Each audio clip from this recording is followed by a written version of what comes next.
ሁለት ሚስቶች ነበሩ። 4 ዓመት ሆናቸው። ሶስተኛዋ ደግሞ 1 ዓመቷ ሲሆን አራተኛዋን ጨርሻለሁ። በዚህ ሳምንት ኒካህ ላደርግ ነው እና ኡስታዝ 4 ልሞላ ነበር። ምን የሚጠበቅብኝ ሸርጥ አለ? እኔ ባለሀብት ባልሆንም ባይደላቸውም አላስርብም። እናም ሚስቶች ብቻ ሳይሆኑ እህቶችም ናቸው። ይወዱኛል፣ ያዝኑልኛል። 4ተኛዋን ሳማክራቸው እሺ አሉ። እስኪ ምከረኝ ኡስታዝ ምን ማድረግ እንዳለብኝ። ይሄማ አንተ ነበርክ መምከር ያለ። ማሻአላህ አንተ ነበርክ ተሞክሮ ያለ አንተ ነህ።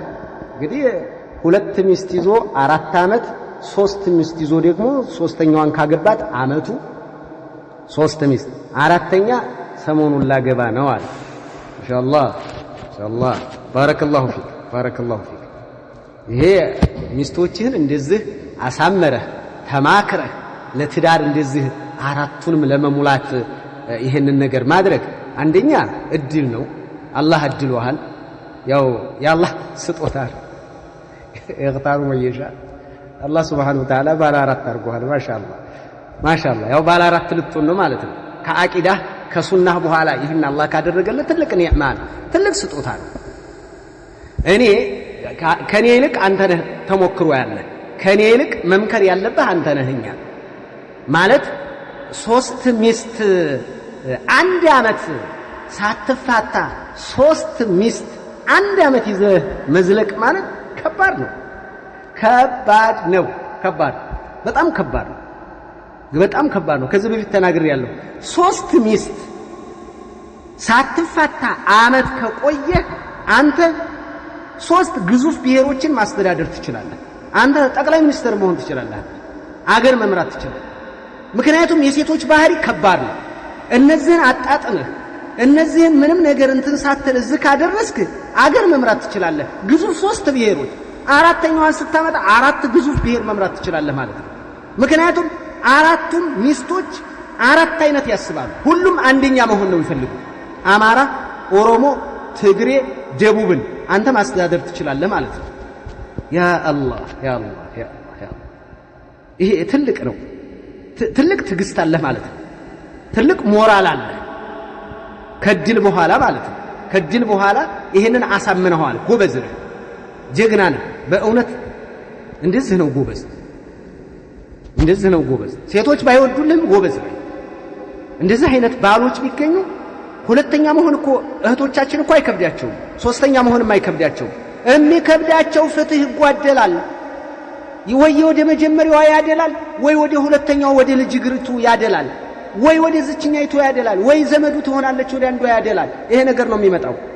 ሴቶች ላይ የሆነ ባህሪ አለ። ወንድም የአንድ መነግርህ ነገር ማለት ነው። አንተ 3 ችለህ መጣሃል፣ ጎበዝ ነህ አልኩ። በቃ እንቁና አላህ ይደግፍህ። አሁን ግን እንደ ባህሪ ነብዩ አለይሂ ሰላቱ ወሰለም የመከሩት አለ። ካንተ በላይ የሚያዳምጡኝ ስለሚረዱ ረሱሉ አለይሂ ሰላቱ ወሰለም ሴት ልጅ እንድንችላቸው፣ እንድንታገሳቸው፣ እንድናከብራቸው የነገሩን ባህሪ አለ። ያ ማዕሸረ ኒሳ ተሰደቅና ቡኻሪ ናቸው የዘገቡት። ነብዩ ምን አሉ? እናንተ ሴቶች ሆይ ሶደቃ አብዙ፣ فإني رأيتكن أكثر أهل النار። እኔ ጀሃነም ውስጥ በዝታችሁ አየኋችሁ። በጣም ኃጢአታችሁ ይበዛል ከወንድ ልጅ በበለጠ በባሰ መልኩ ነው። فقلنا وبما يا رسول الله من ነው? قال تكثرن اللعن። እርግማን ታበዛላችሁ። አላህ ይድፋ ይዘቅዝቅህ፣ እንደወጣህ ቅር መኪና ይግጭህ፣ አራንተን በተገላገሉ አቦ ያንሳ ያበዛል። وتكفرن العشر ውለታንም ትግድ ያላችኋል ነብዩ። ለምን ما رأيت من ناقصات عقل ودين። በዲንም በኩል በአቅልም በኩል ጎደሎ አላየሁም። አذهب للب الرجل الحازم የቆራጡን የጀግና ወንድ ልብ እንደው ስልብ የምታደርጉ ምን እህዳኩን እንደናንተ አላየሁም አሉ ነብዩ። እንደው ጀግና ጦር ሜዳ ላይ የማይቻለውን ጀግና ያንበረክኩታል። በሐራም አዘው ያሰሩታል፣ ከክብር ያወርዱታል፣ ክብር ላይ እንደሚያወጡ ሁሉ ይህ አለ። ይሄንን ከተመለከት ሴት ልጅ ጋር እኮ እንደዛ ነቅሶል አቅል አሉ አይደል? ይችን ሚዛን ላይ ታሰፍራታለህ። ወንድ ነህ ፍታኝ፣ ወንዶች እየፈቱ አይደል? ፍታኛ ትላለህ። ፈትቼሻለሁ ሂጂ ደግሞ አንቺ ልዘልብ ነው እንዴ ይላል። ይሄን ሐዲስ አስተውል። ረሱሉ አለይሂ ሰላቱ ወሰላም በሌላ ሐዲታቸው እንዲህ ብለዋል። ነብዩ አለይሂ ሰላቱ ወሰላም አሁንም ቡኻሪ የዘገቡትን ምን ሐዲስ ኢብኑ አባስ ነብዩ አለይሂ ሰላቱ ወሰላም ተክፍርነ العشر ውለታን ትክድ ያላችሁ አሏቸው። አያክፉር ማለት ምንድነው? ተክፍርነ الإحسان ውለታን ትክድ ያላችሁ። አያክፍርነ ቢላህ በአላህ ይክዳሉ ማለት ነው እንዴ ያ ነብይ አላህ? በአላህ መካድን አይደለም፣ ውለታን ይክዳሉ ነው። ለው አህሰንተ ኢላ ኢህዳሁነ ላንዳቸው ውለታ ብትውልላቸው አዳህራ ዘመንን ሁሉ እንደ ዓመቱን ሙሉ ውለታ ውለህ ثم رأت منك شيئا የሆነ ሰዓት ላይ እንከን ካየችብህ قالت ما رأيت منك خيرا قط እኔ ካንተ ድሮውኑ ምን አግኝቻለሁ? አንተ ዘንድ ከመጣው ሰውነት የቀነሰ ንብረቴን አባከንኩ ከቤተሰቦቼ ተራራኩ አንተ ጋር እንደምን አግኝቻለሁ? ይሄንን ይሉሃል አሉ ነብዩ። ሲሉህ ይሄን ሐዲስ አስታውስ። ባይሆን ሳትሰጥ ድሮውንም ካህዲ ናቸው አትበል። ይሄን ሐዲስ ተደግፈ ሌላ በደል እንዳታመጣ። ስለዚህ ይሄንን ባህር ያወቀ የሴቶችን የተለያየ ነገር በሚደርስበት ነገር ላይ ይታገሳል። ተቃጠልኩ አሁንስ አረ ሂጂ አይል ቻል ያደርግ። ይህ አይነት ልቦና ያለው ይህ አይነት ጀግንነት ያለው ይህ አይነት ወኔ ያለው ያግባ። 3ም ያግባ 4ም ያግባ። ጎበዝ ማግባት ማለት ገንዘብ ስላለህ ብቻ አይደለም። ደግመዋለሁ፣ ገንዘብ ስላለህ ብቻ አይደለም። 2 ማግባት ማለት ራስን ዝግጁ አድርግ። መቁጠር አይደለም። ቁጥሩን እችለዋለሁ ሆይ ቁጥሩን እኩል አደርገዋለሁ ሆይ ቢሰድቡኝ ቢተቹኝ አንተም ብሎ ብላ ብትናገረኝ እቋቋማዋለሁ እንደነው በል። በሁለቱም ቦታ ላይ ወይም 3 ቦታ ላይ አላህ Subhanahu Wa Ta'ala ነው የፈቀደው። እህቶች ደግሞ እዚህ ላይ የሆነ ገብጋባ ነገር አትሁኑ፣ አንፍሩ። አላህ የፈቀደው ወንድ ልጅ 4 ሴትን ማስተናገድ ይችላል። በቃ ፈቅዷል። አላህ የፈቀደውን እህትሽ ናት የምትካፈለው ኸይር ተምጣ። እዛ በሐራም እንዳትጋለጥ፣ እዛ ባላልባ ሆና እንዳትቀመጥ፣ ለህዝብይ እንዳትጋለጥ፣ ለአውሬዎች እንዳትጋለጥ፣ ለአሳነባሪዎች እንዳትጋለጥ እስኪ ትምጣ እህትሽ ጋር። እንደዛ አትበይ። እኔ ጎደሎ ነኝ እንዴ? ምን አጠፋሁ? ምን አጎደልኩብህ? ቆይ ከኔ ምንድነው ያጣኸው? ቆይ ከኔ ምንድነው ያጣኸው? በ3 መንታ ታለቅሳለች። ሁለተኛ ሲመጣ እንደዛ አይደለም። አይሻ ምን ጎሏት ነው ነብዩ ያገቡባት? ኡሙ ሰለማ ምን ጎደላት? ምን ጎደላት? እነ ዘይነብ ምን ጎደላቸውና ሐፍሷ?